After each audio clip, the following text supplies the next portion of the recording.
Nadreen, field marshal Asim Munir वो Iran के अंदर सालसी कर रहे हैं, अमेरिका और ईरान के बीच में।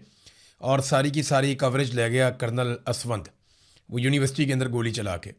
यानी जो सारा मामला डिस्कस होना चाहिए था फील्ड मार्शल का, उनकी सालसी का, यहाँ एक कर्नल साहब उठते हैं, वो गोली चलाते हैं और सारी की सारी कवरेज और सारी तवज्जो अपनी तरफ कर लेते हैं।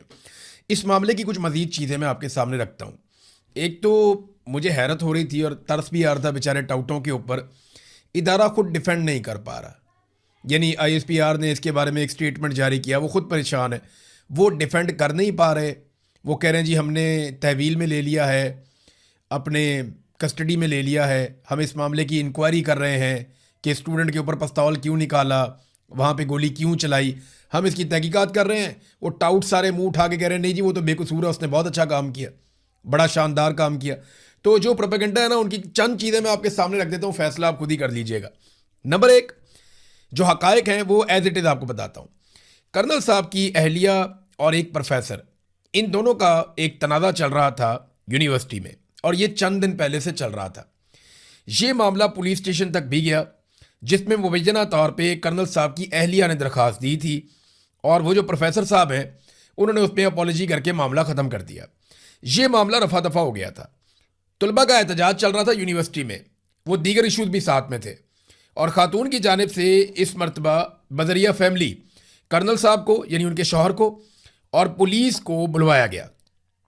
कर्नल साहब जनाब पिस्तौल लेकर पहुंच गए यूनिफॉर्म के अंदर, यूनिवर्सिटी के अंदर। हालांकि ये बिल्कुल मुनासिब नहीं था कि वो इस अंदाज में हथियार लेकर मुसल्ला होकर यूनिवर्सिटी के अंदर आ जाते और इतने हसास मामले में आकर मैन हैंडलिंग करते, वो ये कर नहीं सकते थे। बहरहाल वो पहुंचे, वो पहले से ही बहुत गुस्से में थे, क्योंकि माजी में वो ये जानते थे कि एक तनाज़ा उनकी अहलिया का एक दूसरे प्रोफेसर के साथ चल रहा है। तो मैंने इसको एक एक फ्रेम करके पूरी फुटेज को देखा। एक एक फ्रेम करके जब आप देखते हैं तो आपको नज़र आता है कि किसी ने भी पहल नहीं की। सबसे पहले कर्नल साहब बहुत गुस्से में थे, वो तेज़ी से आते हैं और एक नौजवान जो सफ़ेद कपड़ों में खड़ा है उसको अपने दाएं हाथ में पकड़ी हुई छड़ी के साथ कर्नल साहब मारते हैं ज़ोर से। अच्छा, इस पे नौजवानों ने कर्नल साहब को आवाज़ें लगाई कि भी ये क्या कर रहे हैं आप, आपको किसने हक दिया है।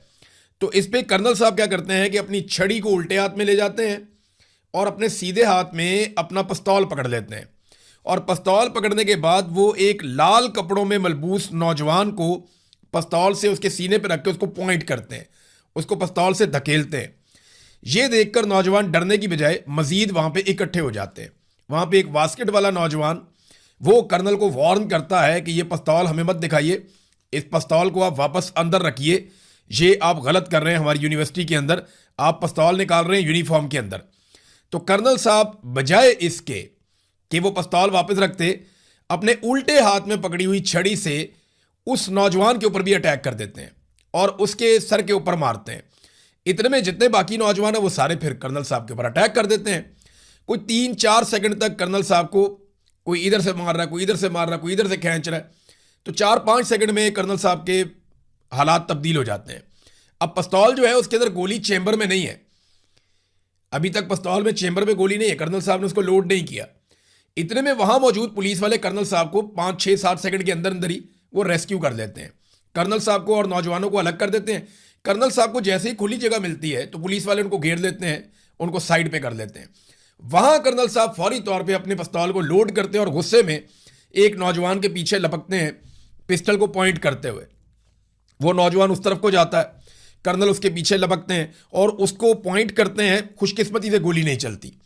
जब गोली नहीं चलती और कर्नल साहब की अहलिया उन्हें कपड़ों से पकड़ के खींच रही होती हैं कि आप ऐसा मत करें, आप ऐसा मत करें, वो कर्नल को मना कर रही थी, तो उस वक्त कर्नल साहब हवाई फायरिंग करते हैं 2 मरतबा और नौजवानों की तरफ पिस्टल पॉइंट भी करते हैं।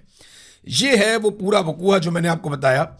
अच्छा, इसमें एक बात और अपने ज़हन में आप रखें कि अगर ये हरासगी वाला मामला था भी तो वहां पे उस वक्त मौके पर पुलिस मौजूद थी। कर्नल साहब पुलिस से बात कर सकते थे, ना कि डायरेक्टली नौजवानों को मिस हैंडल करते या मैन हैंडल करते। यानी पहला जो डंडा है वो कर्नल साहब ने मारा, दूसरा डंडा भी कर्नल साहब ने मारा, उसके बाद पिस्तौल एक नौजवान के सीने पर भी कर्नल साहब ने लगाया, और उसके बाद फिर नौजवानों ने रद्द-ए-अमल दिया। 3 वायलेशंस कर्नल साहब ने किए। उससे पहले कर्नल साहब को हाथ किसी ने नहीं लगाया। नौजवानों ने चपेड़े तब मारी, एक मरतबा एक नौजवान के सीने के ऊपर उन्होंने पिस्टल रखा और 2 नौजवानों के ऊपर उन्होंने डंडे के साथ अटैक किया। जब ये 3 मरतबा कर्नल ने किया तो फिर नौजवानों ने आगे से चपेड़े मारी या उनका गिरेबान पे उनके हाथ डाला, और फिर कर्नल साहब ने बजाय इसके कि कर्नल साहब पुलिस से मदद लेते, इंतजामिया से बात करते, उन्होंने पिस्तौल लोड किया और वहीं पे फैसला सुना दिया। पहले उन्होंने सीधी गोली चलाने की कोशिश की, खुशकिस्मती से नहीं चली, तो फिर उन्होंने 2 मरतबा हवाई फायरिंग करके लोगों को मुंतशिर करना चाहा। नौजवान वहां से भागे नहीं और कर्नल साहब को अपनी गलती का एहसास हो गया। वो उनके चेहरे पे नजर आ रहा है कि ये नौजवान तो नहीं भाग रहे, अब क्या करूं मैं। तो पुलिस वालों ने वहां पे कर्नल साहब को अपनी हिसार में लिया और उन्हें लेकर साइड पे चले गए। अब इसमें ना 2 पहलू हैं। एक तो ये वो खातून वाला मामला जो कर्नल साहब की अहलिया है, वो मामले में अगर खातून का मौक़िफ़ दुरुस्त है, जो बज़ाहिर अगर लगता है कि दुरुस्त है, क्योंकि इस पे एक तरफ का मौक़िफ़ है ना आपके पास, वो जो प्रोफेसर जदून है उसकी तो आपने बात ही नहीं सुनी, या वो जो बाकी नौजवान हैं लड़के लड़कियां उनकी तो आपने बात ही नहीं सुनी। उसके बारे में तो आप नहीं जानते ना कि उनका मौक़िफ़ क्या है। उनका मौक़िफ़ जो है वो बिल्कुल ही बरअक्स है। आप वो सुने तो वो ऐसा लगता है कि वो सच बोल रहे हैं, वो ठीक बात कर रहे हैं। लेकिन अगर आप यहाँ पे कर्नल साहब की अहलिया की बात सुने या बाकी लोगों की सुने तो आपको लगता है ये सच बोल रहे हैं। तो वो एक तनाज़ा है जो पुलिस हल कर सकती है, इंतज़ामिया हल कर सकती है, या अदालत में हल हो सकता है। इन दोनों वाक़यात को ना आपको अलग अलग करना पड़ेगा, क्योंकि कर्नल आम आदमी नहीं है। देखिए, मेरे जैसा बंदा होता ना शायद इससे ज़्यादा रिएक्ट कर देता, क्योंकि मैं ट्रेंड ऑफिसर हूँ ही नहीं, मैंने कहीं से तरबियत ही नहीं ली हुई, मैंने यूनिफॉर्म भी नहीं पहना हुआ, मेरे पास सरकारी पिस्तौल भी नहीं है। बात को समझ रहे हैं आप? एक आदमी ट्रेंड फोर्सेस का आदमी है और सीनियर ऑफिसर है, उसके पास सरकारी असला है, उसके पास अपना यूनिफॉर्म है, उसका एक तकद्दुस है, और वहां पे पुलिस वाले मौजूद हैं जिनकी वो रिस्पॉन्सिबिलिटी है लॉ एंड ऑर्डर की। तो वो आदमी कानून अपने हाथ में नहीं ले सकता। और अगर आप माहौल को गौर से देखें तो ऐसा कुछ नहीं था कि खुदा ना खास्ता कर्नल साहब की अहलिया को लोग मार रहे थे। अगर तो कहीं पे एक भी फुटेज ऐसी मिल जाती ना हमें, या कोई ऐसी शिकायत मिल जाती कि नौजवानों ने कर्नल साहब की अहलिया को पत्थर मारना शुरू कर दिया, या उन पर अटैक कर दिया, या उनके साथ खींचातानी शुरू कर दी, तो कर्नल साहब कुछ लेवल तक शायद जस्टिफाई हो जाते।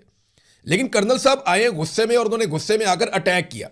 अब ये गुस्सा किस बात का है? देखिए, गुस्सा इस बात का है कि मैंने यूनिफॉर्म पहना हुआ, मैं बहुत ताकतवर हूं, मेरा इदारा सबसे ज्यादा ताकतवर है, हमारे आगे कौन बोल सकता है। ये है गुस्सा असल में। ब्लडी सिविलियंस की क्या जरूरत है कि वो हमारे सामने बात करें? वो 2% के नौजवान है, कीड़े मकोड़े, इनकी क्या औकात है? ये एक्चुअली एक माइंड सेट है और कोई बात नहीं है। ये कर्नल साहब का माइंड सेट था जो वो गुस्से के अंदर आए। अब नौजवान पीछे नहीं उठे तो कर्नल साहब को अपनी गलती का एहसास हो गया। आप पूरी फुटेज निकाल के 10 दफा देखें, ये छोटा टोटा ना देखें, पूरी फुटेज निकाल के देखें, 10 मरतबा देखें, आपको पता चलेगा कर्नल साहब ने ही पहले 3 मरतबा उकसाया लड़ाई पे। 1 मरतबा डंडा मारा, फिर पिस्तौल सीने पे मारा, उसके बाद दोबारा डंडा मारा, और उसके बाद कर्नल साहब के ऊपर अटैक हो गया। फिर कर्नल साहब ने जो है वो बजाय, जब पुलिस ने कर्नल साहब को रेस्क्यू करके साइड पे कर लिया, तो कर्नल साहब बजाय साइड पे होने के, उनकी गैरत ने गवारा नहीं किया, उन्होंने फौरन पिस्तौल लोड किया। और इस बीच में कर्नल साहब की अहलिया को किसी ने उंगली तक नहीं लगाई, किसी ने टच भी नहीं किया।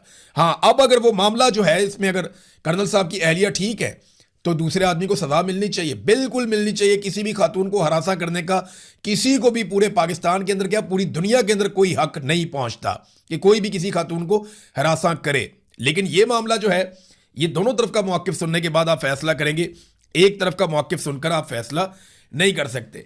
अब नाजरीन, एक और चीज़ मैं आपको बताता हूँ। टाउट्स जो है ना वो बयानियां पहले से ही बनाना शुरू हो गए हैं, तो इस केस में अब इंसाफ होता हुआ दिखाई नहीं दे रहा। यानी कर्नल की अहलिया के कहने के ऊपर 25 के करीब तलबा पे भी मुकदमा दर्ज हो गया।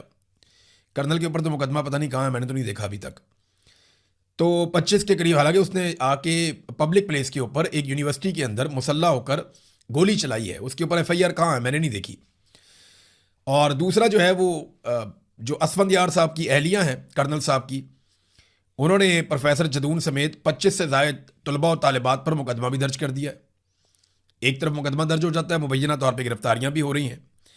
और जो टाउट्स मिलिट्री एस्टेब्लिशमेंट के लिए काम करते हैं, मैं आपको फिर बता रहा हूं, जो मिलिट्री एस्टेब्लिशमेंट के लिए हमारे सहाफ़ी या टाउट्स जो लोग काम करते हैं, वो इस केस में बहुत ज़्यादा फेवर कर रहे हैं कर्नल को और बहुत ज़्यादा मुखालफत कर रहे हैं दूसरी पार्टी की।